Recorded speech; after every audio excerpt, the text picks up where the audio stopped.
Deixa eu só lembrar vocês que essa aula está sendo gravada, tá bom? Para depois ser postada no canal do YouTube.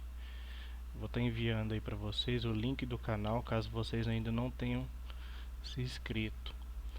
Recomendo que vocês passem também para seus amigos, caso alguém não consiga assistir às aulas, todas as aulas são postadas lá, tá bom? Então, vamos começar aqui, ó. Na aula passada nós falamos sobre a colonização espanhola, ok? Na América, e hoje nós vamos falar sobre as colônias inglesas aqui na América, né? Principalmente na região da América do Norte, ok? Então, avançando aqui. Antes de se lançar ao mar, no século XVI, a Inglaterra enfrentou a Guerra dos 100 Anos, de 1337 a 1453, e a Guerra das Duas Rosas, que durou de 1455 a 1487. Por isso, o processo de colonização inglesa nas Américas começou tardiamente na comparação com os espanhóis e os portugueses. Então, pessoal, durante o período da expansão marítima, a Espanha e Portugal eles tiveram essa vanguarda, né? Eles tiveram esse pioneirismo aí, nesse aspecto da exploração, da colonização de outros territórios além da Europa, ok? E isso se deu principalmente devido ao certo período de estabilidade política em que esses países da Península Ibérica vinham vivendo. O que não aconteceu da mesma forma com a Inglaterra, porque a Inglaterra estava passando por um período muito conturbado, né, de guerras. Ela tinha saído da Guerra dos 100 Anos, né, que foi uma guerra que se estabeleceu entre a Inglaterra e a França, e depois se estabeleceu em pouco tempo uma guerra dentro do território da Inglaterra, né, que foi a Guerra das Duas Rosas, uma guerra que foi combatida aí por duas famílias muito influentes dentro do território inglês, ok?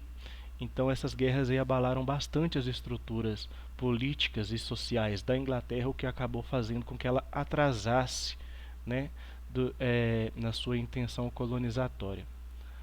Bom dia, Giovana. Bom dia. Vou colocar aqui sua presença, Giovana Lara Nascimento e Silva, né? Isso mesmo. Ok. Continuando aqui, pessoal, como eu expliquei, né? É, Devido a esses fatores, a colonização atrasou. E a gente sabe, né, que quem chega atrasado acaba pegando o resto. E foi o que aconteceu com a Inglaterra. Quando ela resolveu colonizar o território da América, não havia onde mais se estabelecer, porque as principais regiões, as regiões mais ricas, né, que era a América do Sul e a América Central, já foram divididas, já estavam sendo colonizadas por Portugal e pela Espanha. Inclusive, de acordo com o Tratado das Tordesilhas, a América do Norte era uma região que deveria ser ocupada pelos espanhóis. Mas o que, que acontece? Como era uma região que não era muito boa para mineração, não era uma região assim muito boa para plantação, né? A gente lembra do sistema do plantation, que eles plantavam para exportar, né? Então acabou que a Espanha não teve muito interesse em colonizar a América do Norte, tá bom? A exploração colonial iniciou-se por pequenos povoados que formaram posteriormente as 13 colônias na costa leste da região hoje ocupada pelos Estados Unidos. Então a primeira parte, né, a primeira fase da ocupação da Inglaterra no território da América do Norte foram as 13 colônias, tá bom, pessoal? Aqui no mapa a gente tem uma representação de toda a América, né? E aqui uma faixa em vermelho onde se deu as 13 colônias, ok? E aqui a gente tem em maior, né, a relação aqui dessas 13 colônias, ok? Dividido certinho aqui. As primeiras incursões marítimas seguiram a linha dos espanhóis e franceses, que buscavam um caminho para a Índia através da América do Norte. Então, pessoal, o que, que acontece? O interesse da Inglaterra também era o interesse mercantilista, né? Eles tinham esse interesse de estabelecer um comércio, de estabelecer uma exploração colonial sobre o território da América do Norte. Só que, como não haviam muitos recursos naturais aqui na região da América do Norte, em comparação à América Central, né, América do Sul principalmente, acabou que, que esse ideal de colonização exploratória não se concretizou. E o que a gente vai ver em grande parte aqui na América, principalmente na região aqui das 13 colônias, né, durante esse período aqui da colonização inglesa, vai ser uma colonização de povoamento, ok? E outro fator também importante é que a colonização das 13 colônias se estabeleceu com acordos comerciais, ok? Então não houve um controle direto da coroa sobre a região da colônia aqui na América do Norte, né, das 13 colônias, ok? O que se estabeleceu era um controle da coroa sobre as empresas que iriam administrar, né, que iriam fazer acontecer a colonização aqui. Oficialmente, a colonização inglesa começou em 1607, com a fundação da cidade de Jamestown, na Virgínia. Então, a Virgínia vai ser o primeiro estado, né, das 13 colônias. Vai receber esse nome em homenagem à rainha Elizabeth I, que era considerada a rainha virgem, né, por nunca ter se casado, nunca ter tido filhos. Daí Virgínia, né? E a gente vê aqui que a colonização ela começou praticamente 100 anos depois da descoberta do Brasil, né, que aconteceu em 1500, aqui em 1607 que vai se iniciar efetivamente a colonização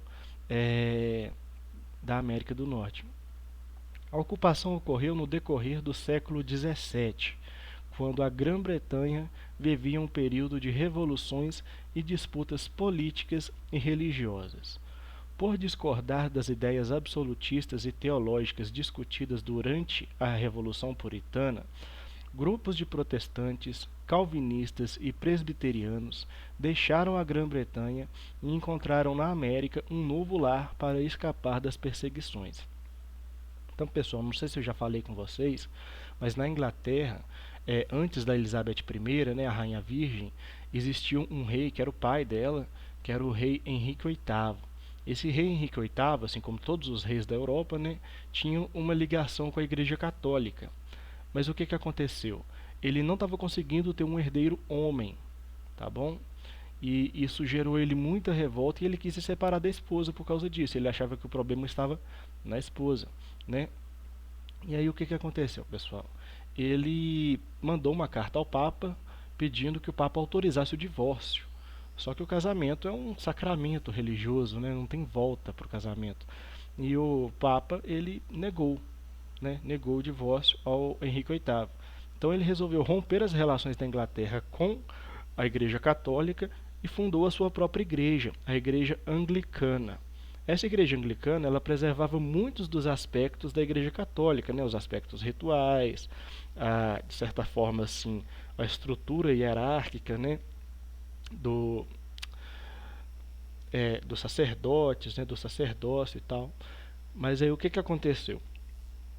Essa religião ela se tornou a religião oficial da Inglaterra. Todo mundo que vivia na Inglaterra deveria ser anglicano, ok?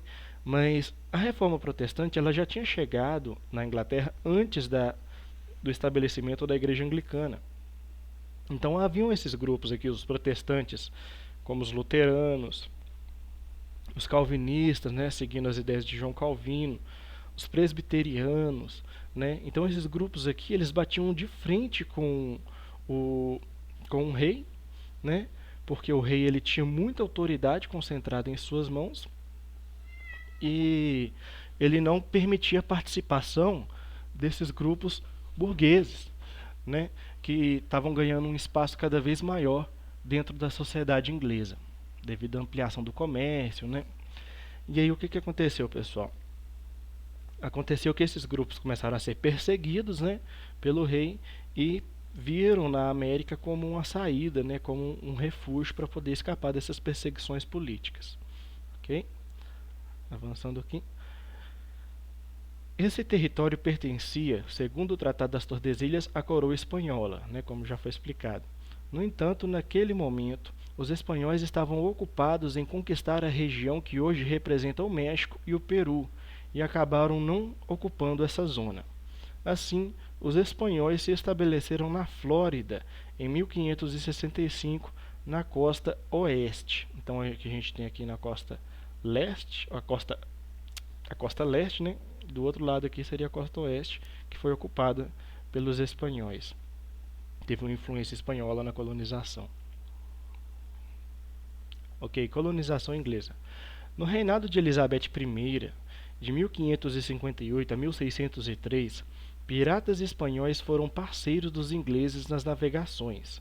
O mais famoso deles, Francis Drake, foi condecorado pela rainha.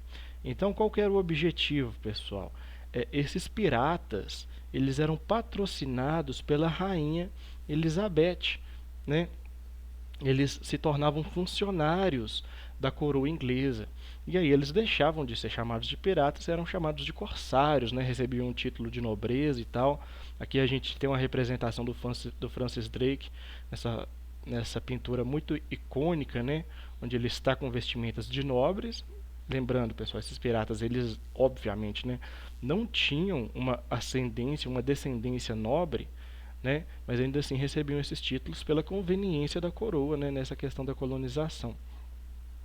E o Francis Drake com a mão sobre o globo, né, uma representação assim clara do poder e da autoridade que ele tinha como corsário, que é a representação, né, de uma batalha entre navios de piratas, né, e o objetivo da rainha inglesa era simplesmente esse, contratar os piratas para que eles atacassem os navios inimigos, né, e o fruto desses saques, né, dessas pilhagens, era dividido entre os corsários, que enriqueciam cada vez mais, e a coroa inglesa, ok? Pessoal, só um minutinho, rapidinho.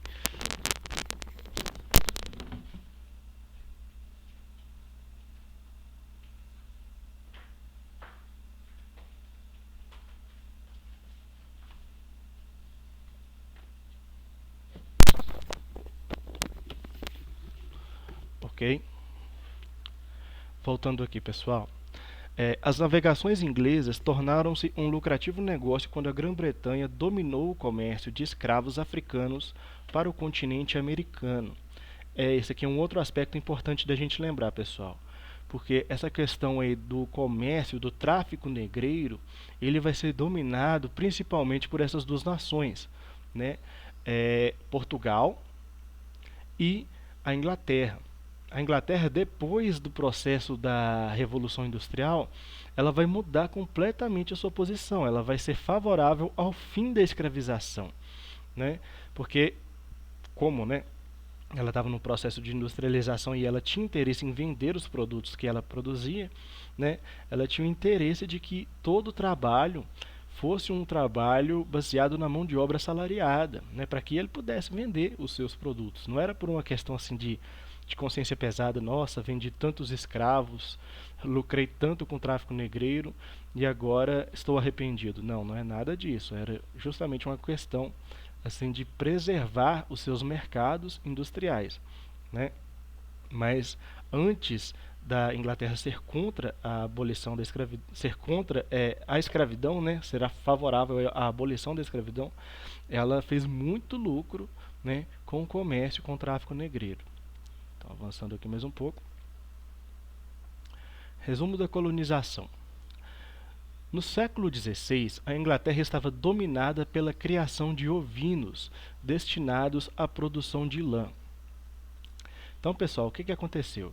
Na Inglaterra, mais ou menos no período aqui da Elizabeth, ocorreu uma política chamada política dos cercamentos. Inclusive, essa política vai ser um dos fatores que vão influenciar o estabelecimento da Revolução Industrial depois, né? A Inglaterra foi a nação pioneira na Revolução Industrial. Mas a questão é o seguinte: as terras, antigamente na Inglaterra existiam terras que eram chamadas de terras comunais. Essas terras eram compartilhadas por grupos de camponeses, né? Eram terras que após o fim do feudalismo, o declínio do feudalismo, né?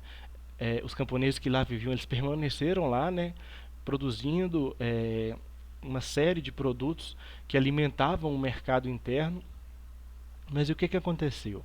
Nessa época, nos setores semi-urbanos e urbanos, se estabeleceram as manufaturas. E o que as manufaturas faziam, principalmente na Inglaterra? Eles faziam a produção, né, artesanal, né, daí manufatura, a produção de tecidos, né, tecidos de lã, rolos de lã, né, e tudo isso baseado na lã dos ovinos, né. Então a Inglaterra, a economia inglesa, né, visando a ampliação desse mercado, do mercado têxtil, eles começaram a tomar as terras desses camponeses e estabelecer lá criações de ovelhas. Só que isso gerou um sério problema. Por quê? Porque a produção de alimentos caiu, né? Eram esses camponeses que faziam a produção de alimentos que abasteciam o mercado interno, né? Então houve escassez de alimentos e a queda de oferta de trabalho no campo, né? Então assim, o pessoal que antes vivia no campo perdeu o seu trabalho, perdeu as suas terras, né? Eles migraram para a cidade em busca de trabalho. Chegaram na cidade também encontraram um desemprego danado, né? E aí começou a criar uma cena urbana da Inglaterra que começou a ficar cada vez mais terrível, né? Um monte de gente desabrigado, sem teto, passando fome, um monte de pedinte na rua, né? Mas ainda assim a política dos cercamentos ela se estabeleceu, ela se manteve. Então a Inglaterra ela começou a buscar novas formas, né, de burlar esses problemas que foram gerados pela política dos cercamentos. E a alternativa era buscar mais terras. E diferente do que ocorreu com as colônias latinas, a ocupação da América do Norte ocorreu a partir de empreendimentos. Os novos territórios recebiam um excedente populacional e atraía quem reclamava maior liberdade religiosa que é oferecida na Inglaterra. Então, as terras das 13 colônias elas vão ser divididas entre duas empresas, tá bom? E essas duas empresas elas vão receber a população que está cansada de viver na Inglaterra, né? Que está procurando assim uma nova vida. Por exemplo, os perseguidos religiosos, né? Os grupos protestantes como os luteranos, os calvinistas, né? Que chegando aqui vão ser chamados de puritanos, né? Os presbiterianos.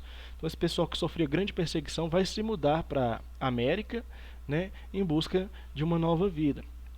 E quem vai fazer essa expedição, né, esse transporte e a colonização, a administração colonial aqui das 13 colônias serão essas duas empresas, né? A parte norte vai ficar a cargo da Companhia de Londres e a parte sul vai ficar a cargo da Companhia de Plymouth, ok? Duas empresas privadas iniciaram o processo de colonização da América do Norte a partir de 1606. Após a concessão da coroa inglesa, a Companhia de Londres monopolizou a região norte, né? Como foi explicado, coube à Companhia de Plymouth os territórios do sul. As empresas tinham autonomia para a exploração do território, mas estavam subordinadas ao Estado inglês. A concessão ocorreu 20 anos depois da chegada dos primeiros colonizadores. Então, 20 anos depois da chegada dos primeiros colonizadores, que nós vamos falar aqui no próximo slide, os primeiros a chegar na região, né, da Inglaterra, basicamente, ocorreu a divisão dos territórios explorados pela Inglaterra entre essas duas empresas, ok? Essas empresas elas vão ter total autonomia na administração, na exploração desses territórios aqui, mas elas vão estar submissas à autoridade da coroa inglesa. Agora vamos falar aqui da expedição da Ilha Roanoke. Um grupo de 91 homens, 17 mulheres e 9 crianças desembarcou na ilha de Roanoke em 1587. Ok? Então antes do século 17, né? Ainda no século XVI ainda, né? Em 1590 não havia vestígios do grupo, liderado por Walter Raleigh. Nunca foi determinado o destino dos colonizadores. Então, pessoal, esses colonizadores, os primeiros, né, os pioneiros que chegaram aqui na ilha de Roanoke aqui representada nesse mapa, né, eles chegaram nessa ilha, sabia-se que nessa ilha existiam comunidades nativas, né, mas ainda assim eles resolveram se estabelecer aqui nessa ilha, pessoal. e foram deixados lá, né, para montar um povoado. E 3 anos depois, quando eles chegaram lá, não existia nem vestígios da existência deles. É como se eles nunca tivessem passado por lá. Então tem esse mistério, né, dos pioneiros da ilha de Roanoke, que simplesmente desapareceram. Temendo hostilidades dos indígenas locais, a Companhia de Londres enviou uma comitiva mais robusta para a América. Embarcaram em 3 navios 144 homens com destino ao atual território da Virgínia. Então aqui vai começar a colonização, né? O povoamento do território da Virgínia. O povoamento, que eu digo, povoamento inglês. Ok? O grupo desembarcou na Baía de Chesapeake no primeiro semestre de 1607 e iniciaram o assentamento denominado Jamestown. Então esse assentamento aqui, pessoal, esse povoado aqui, chamado Jamestown, ele vai dar origem, né, ao que depois a gente vai chamar de Estado da Virgínia, que vai firmar as bases, né, estruturais para a formação das 13 colônias. Após um insucesso na busca de ouros e outros produtos exploráveis, os colonos aprenderam a cultivar o tabaco. As fazendas de tabaco receberam reforço do trabalho escravo a partir de 1619.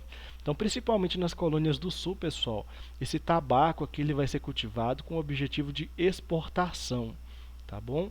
Aquele ideal mercantilista que eu disse, quanto mais comércio, mais ouro você acumula dentro dos seus territórios, né?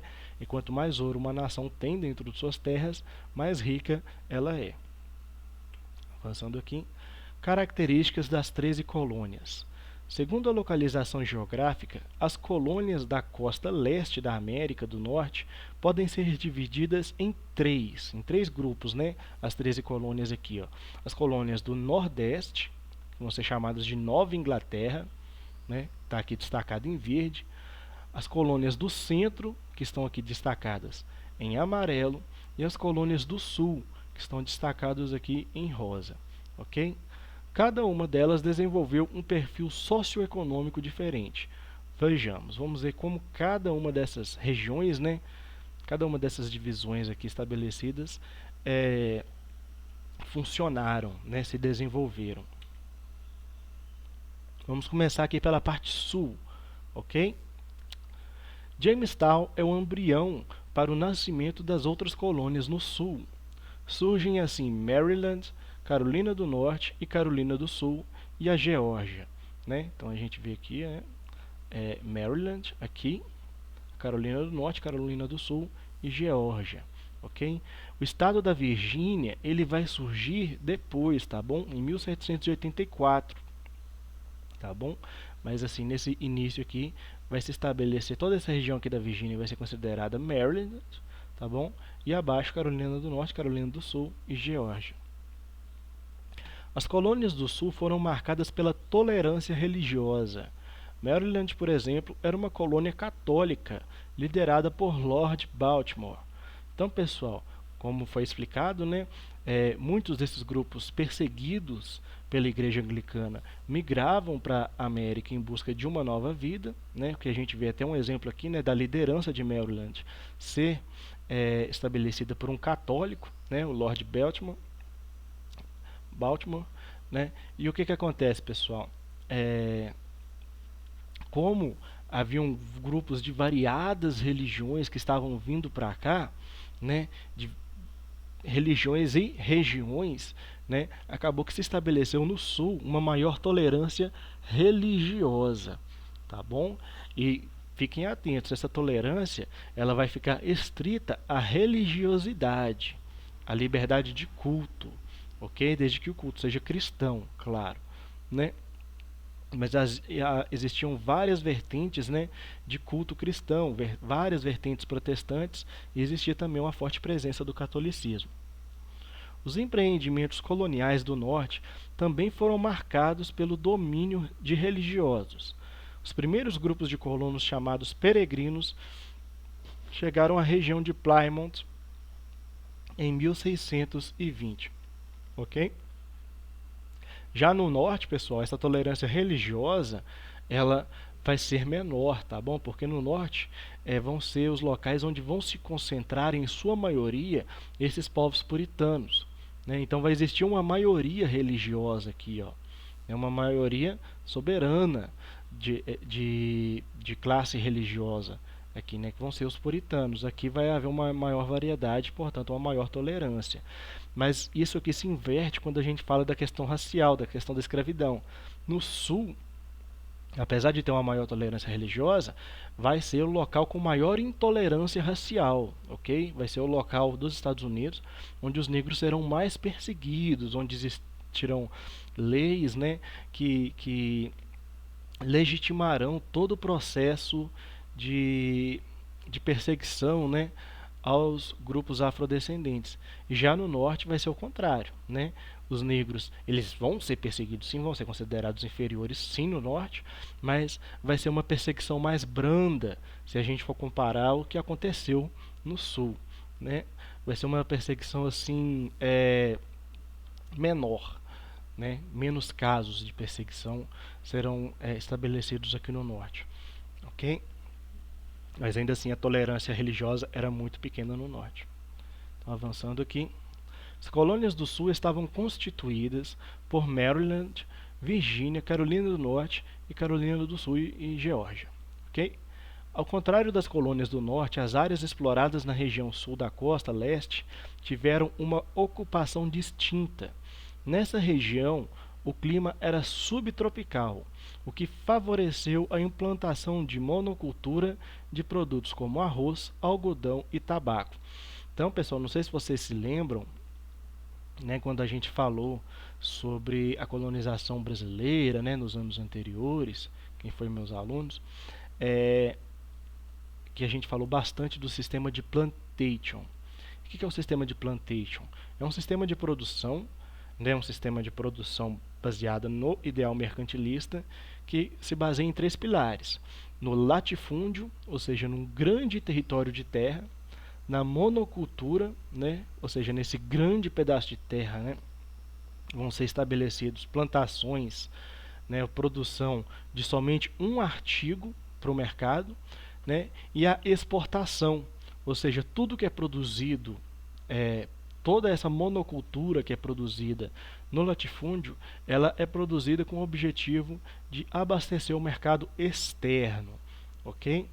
E acabou-se que, como o clima aqui da região sul era um clima mais ameno, né, menos castigado pelo frio, acabou que esse sistema de plantation foi mais bem estabelecido aqui nas colônias do sul, das 13 colônias, do que do centro e do norte. Ok? Então aqui nas principais monoculturas a gente vai ter o arroz, o algodão e o tabaco, né, como carro forte aqui do sistema de exportação aqui das colônias do sul. Por outro lado, a gente vai ver também nas colônias do sul uma falta de abastecimento, né, de produtos para consumo interno. Uma vez que toda a produção é voltada para exportação, eles vão ficar carentes aqui de produtos para consumo, né, consumo interno mesmo. E o que vai acabar sendo abastecido pelas colônias do centro e principalmente as colônias do norte, ok? Que vão estabelecer uma agricultura variada, ok? Porque essas colônias do norte que elas vão ter um clima muito parecido com o clima da Inglaterra. No sul era mais comum o trabalho de lavoura ser realizado por negros escravizados. A produção era voltada basicamente para a exportação e baseada na grande propriedade. Então, pessoal, mais uma vez a gente vê, né, a mão de obra africana escravizada sendo usada em larga extensão na América. Os colonos do norte passaram a se estabelecer na região denominada Massachusetts, considerada a mais liberal. Na região, os colonos dominaram os nativos e, com eles, aprenderam a dominar a caça, a pesca e a agricultura. Então, houve toda essa questão, nessa troca de conhecimentos entre os nativos e os colonos, né, o que ajudou os colonos a se adaptarem aos territórios por eles ocupados, né? Ok? Próspera, Massachusetts expandiu as colônias e gerou os territórios que ficaram conhecidos como a Nova Inglaterra, ok? Então, pessoal, a gente vê que a Inglaterra ela tem essa questão, né, de falta de criatividade para dar nomes, né? Que nem a, tem a própria Inglaterra, né? A região norte vai ser chamada de Nova Inglaterra. Tem uma região na Inglaterra que chama York, né? E aqui na colônia eles vão criar a Nova York, né? Tem outra região na Inglaterra que chama Jersey, eles vão criar a Nova Jersey, né? Aqui nas colônias americanas. Então, não tem essa questão assim de ter uma criatividade, né? Como tiveram os portugueses e os espanhóis, né? Mas enfim, isso é só uma curiosidade mesmo. Os territórios compreendiam as colônias de Connecticut, New Haven, Rhode Island e Nova Hampshire. O que seria, né, a região da Nova Inglaterra mesmo. Diferentes do sul, as colônias do norte eram caracterizadas pela policultura voltada à subsistência e pelo trabalho livre. Ok? Só um minutinho, pessoal. Voltando aqui. Então, o trabalho livre ele vai ser a prioridade aqui, né, o mais praticado dentro dos territórios das colônias do norte. A região, não que não houvesse escravidão, tá bom? Mas a maior parte era trabalho livre. No sul, a maior parte era trabalho escravo. A região norte das 13 colônias foi denominada Nova Inglaterra e compreendia os territórios de Massachusetts, Delaware, Connecticut, Rhode Island e Maine. Os colonos se dirigiam ali especialmente em busca de liberdade religiosa e política, né, como foi explicado. Assim, desenvolveram uma ligação muito forte entre a religião e a política, pois as decisões eram tomadas em assembleias na igreja. Então, pessoal, essa questão da liderança religiosa vai ter uma importância muito grande dentro da comunidade, tá bom? As primeiras formações sociais, os primeiros povoamentos, né, eram liderados por esses sacerdotes, né, por esses pastores, esses reverendos aqui, ó, da religião deles, ok?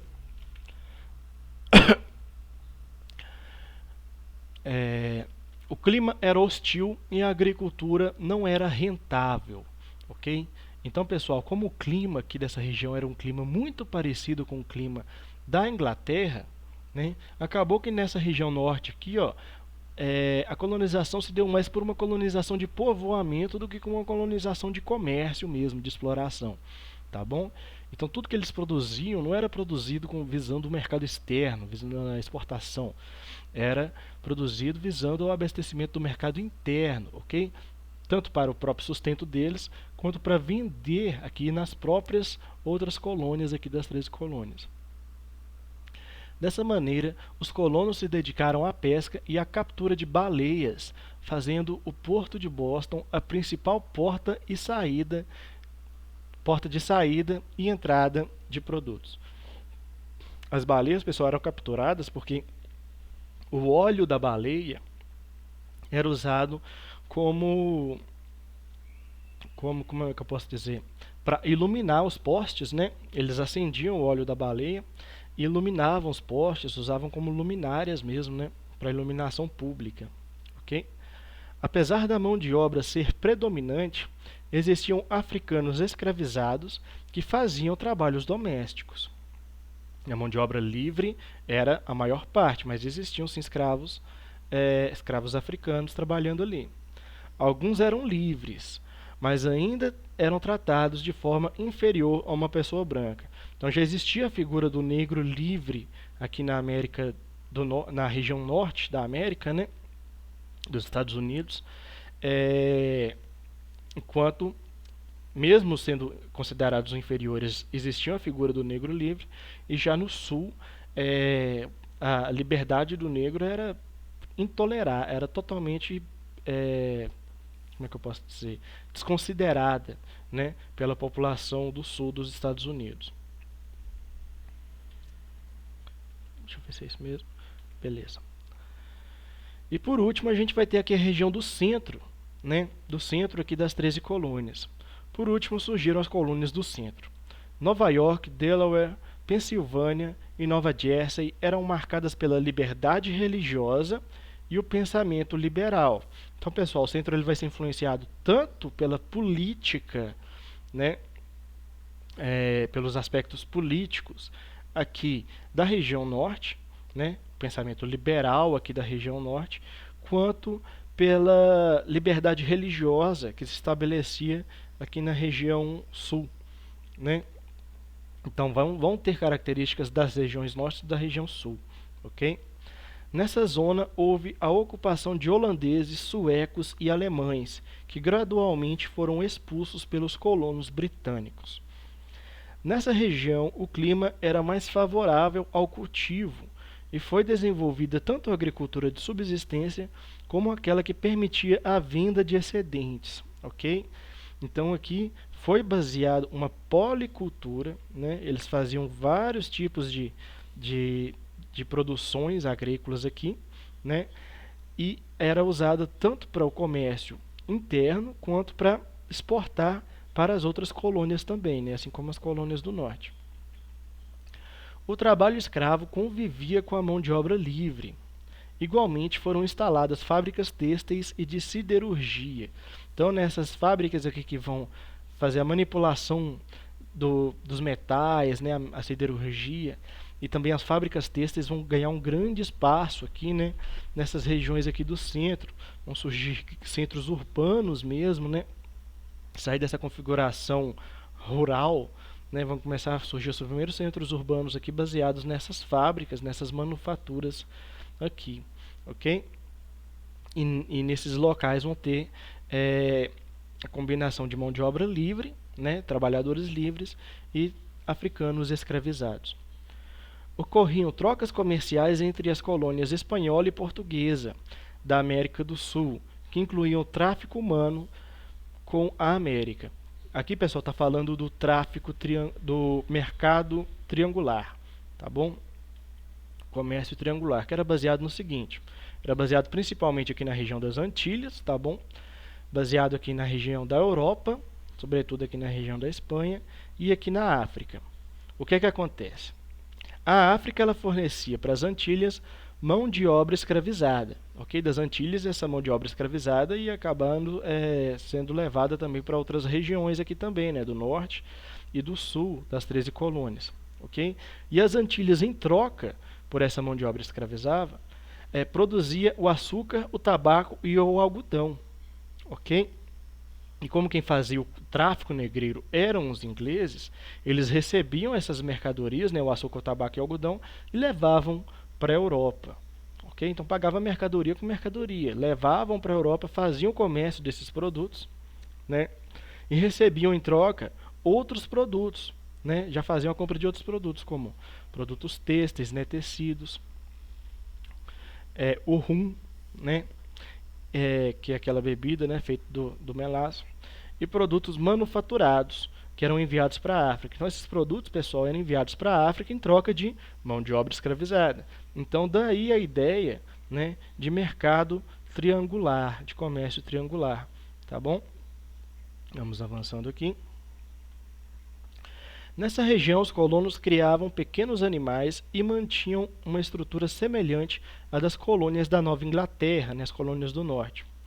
Quando o intelectual e político francês Alexis de Tocqueville esteve nos Estados Unidos, percebeu que a organização política daquele país tinha uma relação muito íntima com os fatores culturais, como o de se encarar o trabalho como uma virtude. Então, pessoal, essa visão de que o trabalho é uma virtude, né, só trabalha, só prospera na vida quem trabalha, a prosperidade é uma manifestação da presença de Deus na vida, né, da pessoa, do fiel, é uma visão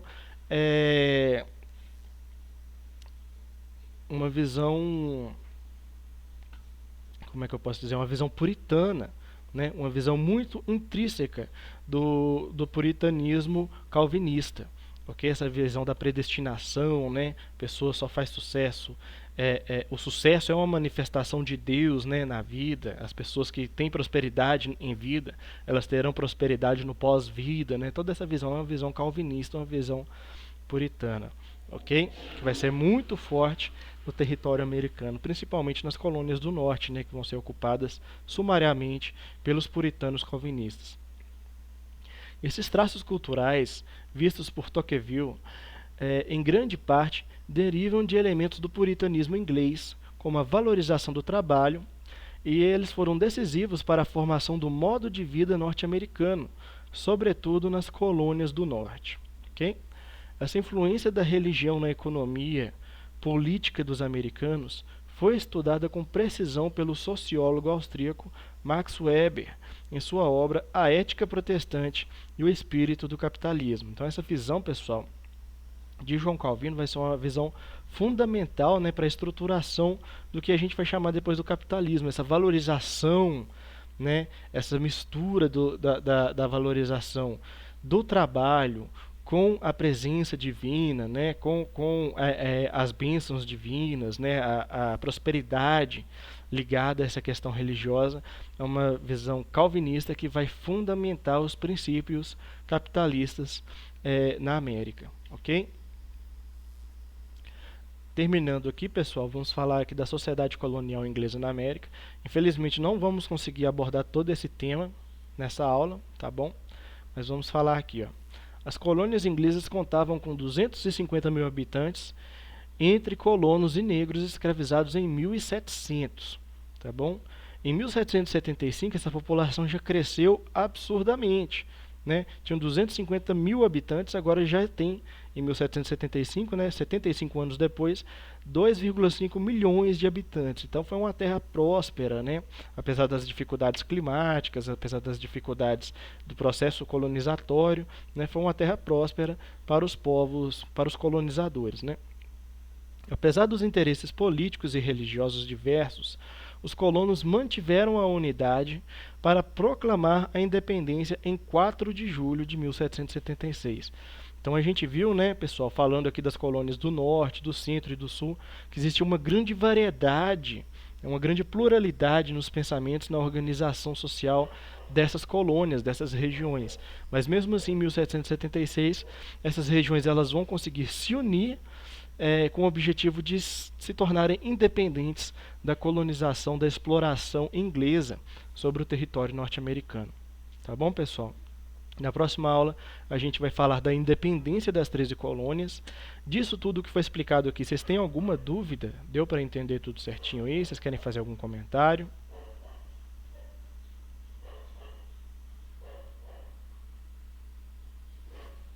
Claro, não, deu pra entender. Beleza. Então tá bom, pessoal, a gente fica por aqui. Na próxima aula a gente vai falar aqui da independência das 13 colônias. Só quero lembrar vocês mais uma vez, né, de estar acompanhando o canal do YouTube lá, porque nele todas as aulas serão postadas. Estou colocando aqui mais uma vez no chat para vocês estarem seguindo lá. Tá bom? Valeu. Tá. Valeu e obrigado. Até a próxima. Tchau. Tchau, tchau.